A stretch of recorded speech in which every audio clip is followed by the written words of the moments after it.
alors aujourd'hui je vous retrouve pour une nouvelle vidéo pour vous parler de mon lissage japonais que j'ai fait donc à la maison. Alors tout d'abord, je vais vous dire ce que c'est qu'un lissage japonais. C'est un lissage permanent qui modifie la structure du cheveu pour les rendre parfaitement raides en fait. Donc c'est une technique en fait qui a pour but de lisser les cheveux de manière durable, c'est-à-dire que les cheveux sont lisses définitivement pendant 6 à 8 mois, dépendant donc de votre repousse. Ce lissage est fait donc pour les cheveux crépus, bouclés, ondulés, etc. Alors il faut savoir que ce lissage japonais, il est destiné d'abord aux cheveux qui ont subi aucun traitement ou ayant eu juste une coloration à 20% de volume, je crois, quelque chose comme ça. Donc en fait c'est vraiment sur cheveux naturels que ce lissage est efficace. Je précise que ce lissage donc n'est pas fait pour les cheveux colorés, décolorés, méchés, etc. Si vous avez ce genre de cheveux et que vous voulez faire un lissage japonais, il existe d'autres types de kits en Shiseido, mais ce ne sera pas le kit violet qu'il faudra prendre. C'est pour ça que je vous précise ça. Donc je vais vous montrer tout de suite le kit que j'ai acheté donc sur le site Amazon. Donc c'est un lissage de la marque Shiseido. Donc Shiseido c'est une marque très réputée concernant les lissages japonais parce que Shiseido en fait est une marque japonaise. Donc du coup j'ai acheté ce kit là. Donc c'est le Crystallizing Straight de Shiseido. Voilà. Donc vous avez en fait le lissage et le neutralisant. Vous avez donc deux produits. Alors moi j'ai pris le violet, c'est le plus fort celui-là. Donc moi j'ai pris pour cheveux très résistants. Et en plus de ça, j'ai pris un autre produit qui s'appelle le Olaplex, qui n'était pas vendu avec le kit. C'est moi qui l'ai acheté indépendamment du lissage. Donc c'est un produit qui s'appelle le Olaplex. Et ce produit en fait, il permet de moins endommager les cheveux lorsque vous faites votre lissage. Donc c'est pas obligatoire d'utiliser ce produit en plus du lissage, mais si vous voulez pas que vos cheveux pètent, je vous conseille de l'acheter vivement. Alors pour le Olaplex justement, au niveau dosage, vous avez une petite seringue en fait avec le produit pour pouvoir doser. Moi je mettais une dose d'un huitième dans chaque produit en fait. À chaque fois que je mettais du produit dans mon petit bol pour l'appliquer sur mes cheveux, je diluais avec un huitième d'Olaplex, mais je vous mettrai les quantités, les liens des produits, etc. en barre d'informations. Donc en fait tous ces produits que je vous ai cités, je les ai achetés donc sur Amazon. Le kit il m'a coûté en tout, avec le Olaplex et tout ça, 80 €. Donc effectivement c'est une somme, mais je pense que c'est beaucoup moins cher qu'en salon, parce que je me souviens que le dernier lissage que j'avais fait il y a plusieurs années en salon, il m'avait coûté je crois 350 €. Donc 80 € et 350 €, on est d'accord, c'est pas pareil. Hein. Donc voilà, donc moi je trouve que c'est quand même très économique. Ensuite, donc le matériel pour faire ce lissage, donc tout d'abord, c'est les produits que je vous ai présentés. Ensuite, il va vous falloir un shampoing clarifiant, neutre, ou si vous avez vraiment rien, un shampoing anti-pelliculaire. Il faut juste en fait que ça puisse ouvrir les écailles pour que vos cheveux s'imbibe bien du produit. Un autre produit que j'ai acheté, donc c'est ce masque là, donc c'est Revlon. J'ai pris ce masque là parce qu'en fait à la fin du lissage il faut que vous mettiez un masque, et moi je voulais quelque chose d'assez puissant pour vraiment pas que mes cheveux pètent, donc voilà. Donc moi j'ai décidé d'utiliser ce masque là, mais n'importe quel masque capillaire nourrissant, etc. et réparateur peut faire l'affaire, hein. Vous n'êtes pas obligé de prendre exactement ce masque là. Et ensuite donc au niveau du matériel qu'il vous faudra pour le lissage, alors il vous faut un petit pot comme ça avec un pinceau, des petites pinces croco pour pouvoir attacher vos cheveux, un peigne fin, une paire de gants, une brosse à cheveux, un fer à lisser. Donc moi j'ai utilisé mon fer à lisser donc qui est un GHD. Et ensuite donc il vous faudra un sèche-cheveux. Donc moi c'est un Babyliss ionique à 2100 watts. Pareil pour le sèche-cheveux, vous n'êtes pas obligé de prendre exactement le même sèche-cheveux que moi ou le même fer à lisser, etc. C'est juste que je vous montre ce que moi j'ai utilisé, mais en fait il faudra suivre la notice, et si vous avez du matériel chez vous, autant utiliser ce que vous avez déjà chez vous en fait.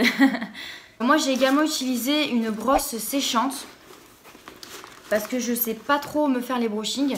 Mais ce n'est pas obligatoire, hein. Vous pouvez très bien utiliser un sèche-cheveux classique et vous faire un brush. Alors concernant la durée du lissage, le temps complet que j'ai mis avec Pauline à faire mon lissage, je crois que ça a mis entre 5 et 6 heures si je ne me trompe pas. Une fois que votre lissage est fait, il ne faut absolument pas attacher ou mouiller vos cheveux pendant 72 heures. C'est-à-dire que vous gardez le produit pendant au moins minimum 3 jours.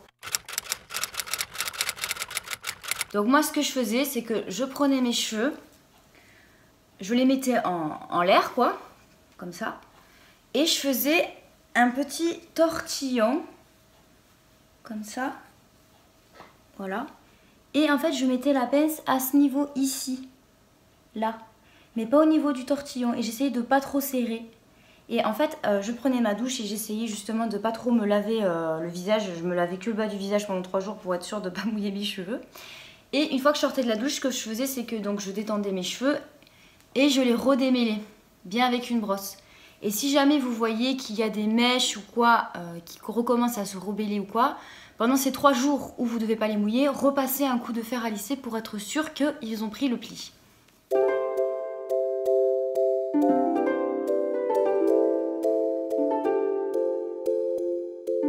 Donc voilà, donc je vous ai à peu près tout expliqué sur le fonctionnement du lissage japonais et donc du matériel qu'il faut pour pouvoir l'effectuer. Donc je vous laisse maintenant avec la vidéo des procédés du lissage. Donc c'est parti!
Donc voilà, c'était ma petite vidéo sur mon lissage japonais maison.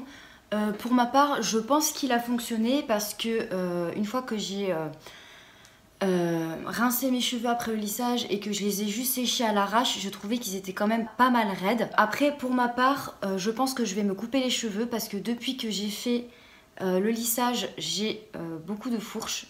Je vous mettrai une photo pour que vous voyez l'étendue des dégâts. Donc je pense qu'il faut que je me coupe au moins ça de longueur pour être sûr que voilà, Il n'y a pas tout qui a été pété, mais c'est pour être sûr que tout est nickel quoi. Si vous voulez, je vous ferai un petit update un mois après. Si ça vous dit, n'hésitez pas à me le dire en commentaire. Sinon, j'ai reçu 2 produits de la marque Bioderma. C'est des soins en fait spéciaux anti-rougeur. Moi je n'ai pas de problème de rougeur. J'ai pris cette gamme pour une amie et elle a testé donc la gamme Bioderma Créaline. Et elle m'a dit qu'elle était super bien. Donc c'est pour ça que je vous en parle. Donc celle-ci, c'est un soin anti-rougeur pour les peaux sensibles à tendance coupeuse. Donc ça hydrate et ça apaise. Et apparemment, ma pote, elle m'a dit que ça marchait super bien. Que effectivement, elle avait moins cette sensation de chauffe sur la peau. Et ensuite, donc l'autre crème, c'est une bébé crème en fait anti-rougeur. Donc elle est teintée. Donc moi j'ai pris la couleur claire pour ma pote. Mais voilà, elle m'a dit que c'était bien. On voit plus trop les rougeurs, mais ça fait de façon naturelle. Ça fait pas du tout effet plâtre quoi. Donc voilà, donc c'est 2 petits produits que je voulais vous parler parce que franchement, je pense que c'est de qualité. Donc si les soucis de rougeur sur le visage, je vous les conseille, ils sont vraiment super bien. Et ensuite, j'ai reçu une boîte de faux cils magnétiques. Donc ça se présente dans une petite boîte comme ça. Et en fait, vous avez un miroir et les faux cils en fait. Alors, je vous avoue que je n'ai pas encore essayé. Si jamais vous voulez que je fasse une vidéo sur les faux cils magnétiques, n'hésitez pas non plus à me le dire en commentaire. Parce que bon, je sais pas trop ce que ça va donner. Donc voilà, donc c'était ma petite vidéo sur mon lissage japonais maison. J'espère qu'elle vous aura plu. Si vous avez des questions comme toujours, n'hésitez pas. Je vous fais à tous de très très gros bisous et je vous dis à la prochaine. Allez, ciao, bye bye.